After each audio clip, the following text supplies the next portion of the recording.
Les progrès enregistrés au plan économique par la Côte d'Ivoire et le défi sécuritaire qui s'impose désormais face aux menaces d'attentats terroristes djihadistes dans la sous-région.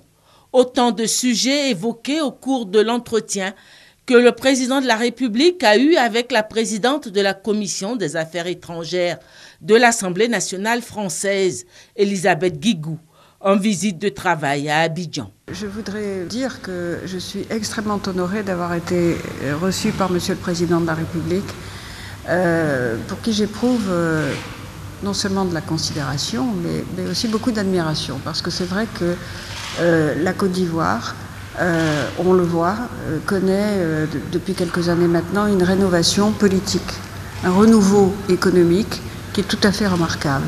Évidemment, ça nous réjouit en France, à l'Assemblée nationale en particulier, parce que nous avons des liens entre les Français et les Ivoiriens qui sont, que je ne vais pas vous décrire, vous les connaissez aussi bien que moi, ils sont extrêmement forts, et aussi parce que la Côte d'Ivoire est un pays absolument clé en Afrique, spécialement dans la région, et que c'est un pays emblématique.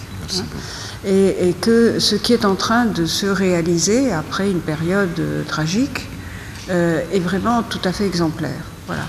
Et donc je souhaite, moi, qu'à l'Assemblée nationale, à la Commission des Affaires étrangères, mais pas seulement, nous accompagnions davantage ce renouveau. Il y a des préoccupations que nous partageons, sont des préoccupations de développement, bien entendu, économique, social, des préoccupations et des soucis de sécurité, qui ne peuvent plus être limités à un seul pays ou même à une seule région. Et nous avons évidemment la volonté de pouvoir contribuer. Sans la paix, je crois que c'était le président Houphouët-Boigny qui disait ça, rien n'est possible. Voilà, et donc je suis très heureuse que l'Assemblée nationale, à travers cette visite, puisse être davantage présente. Nous avons des groupes d'amitié qui sont très actifs. Elisabeth Guigou a émis le vœu de voir les deux assemblées, celle de Côte d'Ivoire et celle de France, intensifier leurs échanges. Le sous-secrétaire des Nations Unies chargé des opérations de maintien de la paix, El Gassim Ouane, figurait au nombre des personnalités reçues ce vendredi 19 février par le chef de l'État au palais présidentiel. Le sous-secrétaire des Nations Unies chargé des opérations de maintien de la paix était accompagné par la représentante spéciale du secrétaire général de l'ONU en Côte d'Ivoire, Aïchatou Mendaoudou. Au menu de l'entretien, la fin du mandat de l'opération des Nations Unies en Côte d'Ivoire, envisagée par le gouvernement ivoirien en raison du retour de la paix et de la stabilité dans le pays. Nous avons évidemment abordé les questions liées à la revue stratégique de l'ONUCI, qui a été mandatée par le Conseil de sécurité des Nations Unies. Et nous nous sommes réjouis, nous avons exprimé au président toute notre satisfaction au regard des avancées remarquables qui ont été réalisées par la Côte d'Ivoire en un très court laps de temps. Et nous sommes évidemment heureux, en tant que Nations Unies, d'être associés à cette entreprise. Et nous avons, dans ce contexte, identifié les domaines dans lesquels un appui des Nations Unies et de la communauté internationale pourrait être requis. Et nous avons échangé, évidemment, sur les modalités de désengagement de l'ONUCI, maintenant que l'essentiel des objectifs qui avaient été fixés a été atteint.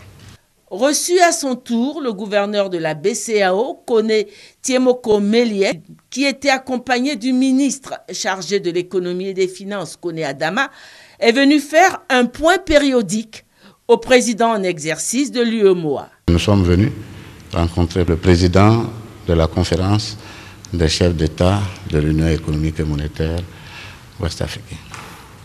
Et bien sûr, cet honneur que le président nous a fait en accordant cette audience nous a permis de voir les orientations qui doivent permettre de renforcer les structures financières de manière à permettre à nos économies de renforcer leur progression, notamment en termes de croissance économique d'abord, mais surtout aussi de prise en charge des besoins et des besoins des populations qui doivent aussi croître. Les orientations sont claires pour qu'il y ait beaucoup plus de résilience dans nos économies et que ces économies soient productrices d'emploi et de prospérité. Le gouverneur de la Banque centrale a annoncé l'ouverture prochaine des agences BCEAO de Bouaké, Mans et Korogo, dont les travaux de réhabilitation sont en voie de finition.